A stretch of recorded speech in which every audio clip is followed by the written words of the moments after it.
World কাপে Argentina যখন গোল দিল, আর ওই গোলের উৎস হিসেবে অ্যাঙ্গেল ডি মারিয়া যে পেনাল্টিটা আদায় করে নিয়েছিল লুসাইল ইন্টারন্যাশনাল স্টেডিয়ামে, এটা কিন্তু আমার কাছে মনে হয় যে সেই সময়ে আর্জেন্টাইন সমর্থকদের যারা খেলাটা দেখেছেন তাদের কাছে সবচেয়ে অবিস্মরণীয় মুহূর্ত ছিল, যতক্ষণ না পর্যন্ত ফাইনালি মেসি ডি মারিয়ারা ওই ফিফা ওয়ার্ল্ড কাপ ট্রফিটা হাতে তুলেছিল।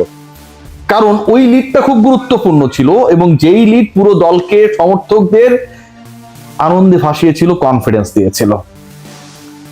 দ্বিতীয় যে গোলটা হয়েছিল সেই গোলটা দারুণ এক কাউন্টার অ্যাটাকে অ্যাঙ্গেল ডি মারিয়া করেছিলেন।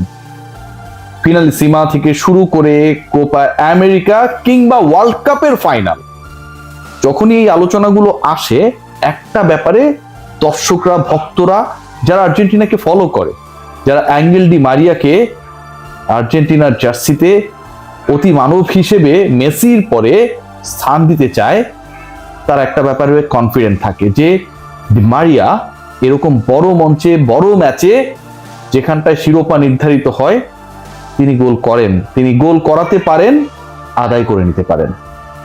সেই ডি মারিয়াকে নিয়ে 2026-এর আজকের এই দিনে আলোচনা হচ্ছে এবং সেই আলোচনার পেছনে যথেষ্ট কারণ রয়েছে, টিএনটি স্পোর্টস জানাচ্ছে। এবং আপনারা যদি থ্রেডে খোঁজ নিয়ে দেখেন, গুগল করে দেখেন, এবং কিছুদিন আগ থেকেই বাংলাদেশের যে গণমাধ্যমগুলো রয়েছে তারাও মোটামুটি ওই টোকাটা দেওয়া শুরু করেছে যে 26 বিশ্বকাপের দলে আর্জেন্টিনার হয়ে কি ডি মারিয়া খেলবেন। সেই উস্কানি আজকের এই দিনে ভয়ঙ্কর ভাবে বেড়ে গেছে। অ্যাঙ্গেল ডি মারিয়াকে নিয়ে আর্জেন্টিনা তার বিশ্বকাপ স্কোয়াড ঘোষণা করতে পারে, এবং এটা যদি হয় 39 বছর বয়সে অ্যাঙ্গেল ডি মারিয়া আরো একবার বৈশ্বিক মঞ্চে আর্জেন্টিনাকে শিরোপা জেতানোর মিশনে উইথ লিওনেল মেসি নামবেন। অনেকের জ্বলছে, অনেকের পুড়ছে, অনেকের কষ্ট হচ্ছে, খুব স্বাভাবিক। নিউট্রাল আলোচনা করি। একটা বিশ্বকাপের সৌন্দর্য কোথায়, যেখানে রোনালদো খেলবে, মেসি খেলবে, ডি মারিয়ার মতো ফুটবলার থাকবে, যেখানটায় আপনি এমবাপ্পেদের দেখবেন, এখানটায় না বিউটি। নেইমারের শত চোট থাক, আনফিট থাক, বাট একজন নেইমার একটা পুরো বিশ্বকাপকে জমানোর জন্য, একজন নেইমারের একটা প্রেস, একটা অ্যাটাক, একটা দর্শনীয় গোল, একজন লিওনেল মেসির গোল তৈরি করে দেয়া, ডি মারিয়াদের উদযাপন, এগুলোই তো আমাদের বিশ্বকাপ, আমাদের প্রজন্মের বিশ্বকাপ। সো আমরা যেন আসলে একটু হাম্বল হই, অ্যাটাকিং না হই।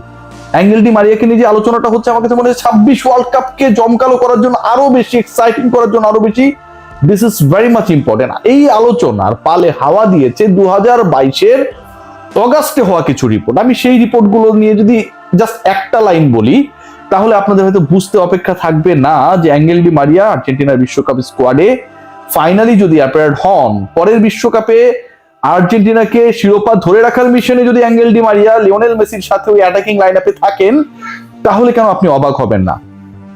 22 ওয়ার্ল্ড কাপের আগে অ্যাঙ্গেল ডি মারিয়া দুটো জিনিস করেছিলেন। একটা করেছিলেন, সেটা হচ্ছে যে তিনি ফাইনালে গোল করবেন, সেই ঘোষণাটা আগে দিয়েছিলেন। তার স্ত্রী সেই কথাটা বলেছে বিশ্বকাপ জেতার পর, যে মারিয়া এটা কথা বলেছিল, সেটা নিয়ে রিপোর্টও হয়েছে গণমাধ্যমে, গুগল করলে পেয়ে যাবেন। আরেকটা জিনিস তিনি বলেছিলেন, সেটা হচ্ছে তিনি ফাইনালে গোল করবেন, গোল করিয়েছেন, পেনাল্টি আদায় করেছেন, নিজে গোল করেছেন। আরেকটা কথা বলেছেন, যে কথা তিনি রাখেন নাই, সেটা হচ্ছে এই বিশ্বকাপের পরে তিনি আর্জেন্টিনার হয়ে ইন্টারন্যাশনাল ক্যারিয়ারকে টাটা বাই বাই বলে দিবেন। ডি মারিয়া এই কথা রাখেন নাই। এরপরে কোপা আমেরিকায় অ্যাপিয়ার হয়েছেন, খেলেছেন, 24-এ জিতেছেন। আমার কাছে মনে হয় যে angle Di Maria such a character, তিনি দলে থাকলে আর্জেন্টিনা 14 ওয়ার্ল্ড কাপটা বাদ দিলে যত আসর আসে, যত ধরনের ফুটবলে, যত টাইপের টুর্নামেন্টস গুলোতে আর্জেন্টিনা খেলে, সেটাই যেন তারা জিতে যায়। ফিনালিসিমায় যদি খেয়াল করেন যে ওয়েম্বলিতে ইতালির বিপক্ষে তার গোল, ফাইনালে গোল, ব্রাজিলের বিপক্ষে মারাকানায় কোপা আমেরিকায় তার গোল, 2022-এর ফাইনালে তার গোল। একজন ফুটবলারের ক্যারিয়ারে প্রাপ্তির যেন কোনো শেষ নেই, এবং যা পাওয়া পসিবল সবই তিনি পেয়েছেন। সেটা আন্ডার 20 ওয়ার্ল্ড কাপ জয় থেকে শুরু করে অলিম্পিকে স্বর্ণ জয়, বিশ্বকাপ জয়, কোপা আমেরিকা, সবকিছু। সেই ডি মারিয়া ফাইনালি যে আলোচনাটা ক্রিয়েট করেছেন বা ক্রিয়েটেড হয়েছে, আমার কাছে মনে হয় এটা বাস্তবায়িত হলে, তাহলে একটা জিনিসই মাথায় আসবে যে স্ক্যালোনির একটা মাস্টার প্ল্যান। প্রতিপক্ষ প্রত্যেকটা দলকে নিয়ে প্ল্যান করেছে, গ্রুপিং অনেক আগে হয়েছে, মেন টু মেন মার্কিং যদি আপনি করতে চান, কার এগেনস্টে কে কে কিভাবে খেলবে, কোন দলকে কোন কৌশলে হারাবে, সেগুলোর মোটামুটি ট্যাকটিক্যাল আলোচনাগুলো বা প্ল্যানস গুলো অনেক আগে হয়ে গেছে, কারণ গ্রুপিংটা অনেক আগে হয়ে গেছে।